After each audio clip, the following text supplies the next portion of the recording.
ఇప్పుడు ఈ జనసేన అధినేత పవన్ కళ్యాణ్ ఇప్పుడు ఏదైతే ఉందో బ్లేడ్ బ్యాచ్ ఒకటి దిగారు. ఆ బ్లేడ్ బ్యాచ్ ఇప్పుడు ఏదైతే ఉందో బ్లేడ్తో కోస్తున్నారని చెప్పేసి అంటున్నారు. అసలు బ్లేడ్తో కోస్తే తెలియదా, లేకపోతే వాళ్ళ సెక్యూరిటీ లేరు అంటారు. ఇది ఎంతవరకు వాస్తవం? సెక్యూరిటీ ఎందుకు లేదు, వాడు ఒక ఐటమ్ గడాడు. వాడు ఏదో వాళ్ళ దగ్గర సానుభూతి మందం కూడా బ్లేడ్లు వేసుకొసుకున్నాం అని చెప్పడం తప్పితే వాడు ఒక్క ఐటమ్ గడాడు. దేనికి పనికిరాను వాడు. వాడు అతని గురించి మాట్లాడటం కూడా వేస్ట్. పవన్ కళ్యాణ్ గురించి కానీ ప్రజల్లో రోజుకి ఇంతమంది నాయకులు తిరుగుతున్నారు. వాళ్ళు ఎవరికి లేదు, పవన్ కళ్యాణ్కి ఎందుకు జరుగుతుంది అట్లా?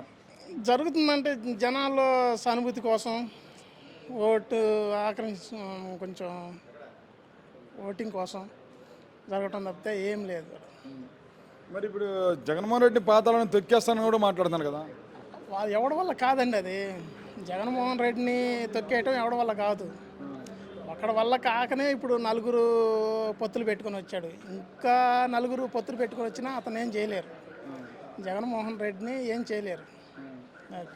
మరి ఇప్పుడు ఏదైతే ఉందో ఏపీలో అభివృద్ధి లేదని చెప్పేసి అంటున్నాడు చంద్రబాబు నాయుడు. మరి అటు చూస్తే వాలంటీర్ల ఫంక్షన్లో సచివాలయాలు ఉన్నాయి, 1,60,000 ఉద్యోగాలు ఉన్నాయి కదా, వాళ్ళు పంచవచ్చు కదా అని ఇప్పుడు నిజం ఒప్పుకుంటున్నాడు.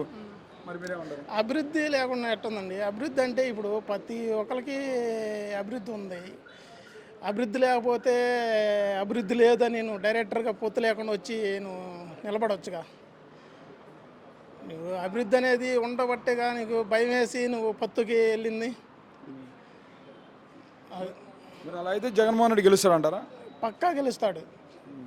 జగన్మోహన్ రెడ్డి పక్కా గెలుస్తాడు. మరి జగన్ కుర్చీ మడత పెట్టేస్తారు ఇక టీడీపీ కార్యకర్తలు అని చెప్పేసి నారా లోకేష్ అంటున్నాడు. లోకేష్ బాబు, చంద్రబాబు నాయుడు, జనసేన, పవన్ కళ్యాణ్ మొత్తం కుర్చీలు మడత పెట్టుకొని ఇంట్లో తీసుకుపోయి పెట్టుకునే రోజులు దగ్గరికి వస్తున్నాయి. మా అంటే ఇంకో 2 నెలలు ఉంటే కుర్చీలు మడత పెట్టుకొని ఇంట్లోకి వెళ్తారు వాళ్ళు కూడా. మరి ఇప్పుడు అటు చూసినట్లయితే ఏదైతే ఉందో ఇప్పుడు ఫంక్షన్స్ ఏదైతే ఉందో వాలంటీర్స్ రావడం లేదు కదా, ఎలా ఉంటుంది అసలు ఇప్పుడు ముసలి వాళ్ళకి? ఇప్పుడు ఇంతవరకు ఇంటికి వచ్చి ఇస్తున్న వాళ్ళకే బాగానే ఉందండి. ఇప్పుడు ప్రజలకు కూడా అర్థమైపోతుంది ఎవరు మంచి చేసేవాళ్ళ, ఎవరు చెడు చేసేవాళ్ళని ఇప్పుడు పింఛన్ వల్ల క్లియర్గా అర్థమైపోతుంది. పొద్దున 10 నుంచి సాయంత్రం 7 గంటలకు ఎండలో నిలబడి పింఛన్ తీసుకునే వాళ్ళకి అర్థమైపోతుంది. జగన్మోహన్ రెడ్డి వస్తే మా ఇంటికి మేము ఇంట్లో ఉండి పింఛన్ తీసుకోవచ్చు, వీళ్ళ దగ్గర ఉంటే ఇదే పరిస్థితి అని అర్థమైపోయింది.